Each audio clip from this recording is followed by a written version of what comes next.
সীতাকুণ্ডে ship breaking একটা industry আছে।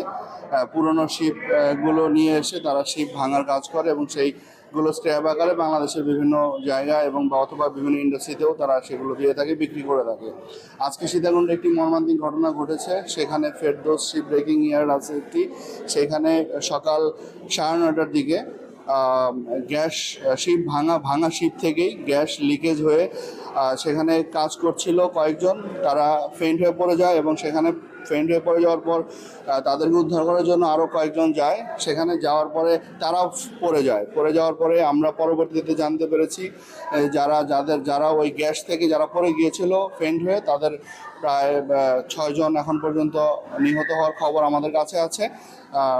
বাকি যারা অসুস্থ অবস্থায় আছে তাদেরকে দ্রুত মেডিকেলে নিয়ে আসা হয়েছে, তাদেরকে চিকিৎসা চলছে এবং 2 জনকে ঢাকায় প্রেরণ করা হয়েছে, এটি মালিক পক্ষ আমাকে জানালো। আপনারা জানেন যে আজকেই মাননীয় অর্থমন্ত্রী মহোদয় এসেছেন, আমি স্যারের সাথে বিষয়টি নিয়ে জানিয়েছি এবং আমাদের সচিব মহোদয়ের সাথে কথা হয়েছে।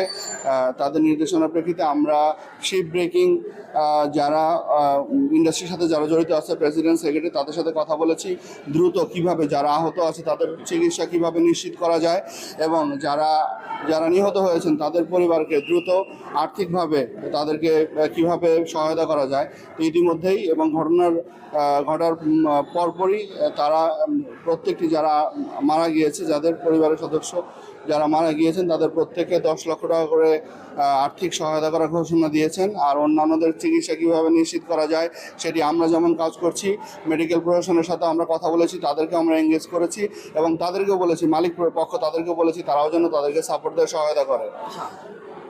আমরা প্রায় সময় শুনে থাকি সীতাকুণ্ডের এই জায়গাটাতে প্রায় সময় এই ধরনের দুর্ঘটনা ঘটে থাকে। এটা বলতে আসলে আমরা বিষয়টি নিয়ে একটি তদন্ত কমিটি গঠন করছি যে কেন এটি ঘটলো, কার আসলে গাফিলতি আছে। প্রাথমিকভাবে আসলে আমরা পুরোপুরি বিষয়টা না অনুসন্ধান করার আগে আমরা ঠিক বলতে পারছি না যে কেন এই বিষয়টি ঘটলো। আজকে বন্ধের দিন সাধারণত কাজ বন্ধ থাকে, তো তারপরেও সাধারণত শুক্রবার দিন তো কাজ বন্ধ থাকে, নামাজের সময় সবাই নামাজে যায় বা আজকে নামাজের দিন। তারপরেও কেন এটি হলো আমরা একটি তদন্ত কমিটি গঠন করে দিচ্ছি এবং তদন্ত কমিটির প্রতিবেদন পেলে আমরা বলতে পারবো সার্বিকভাবে।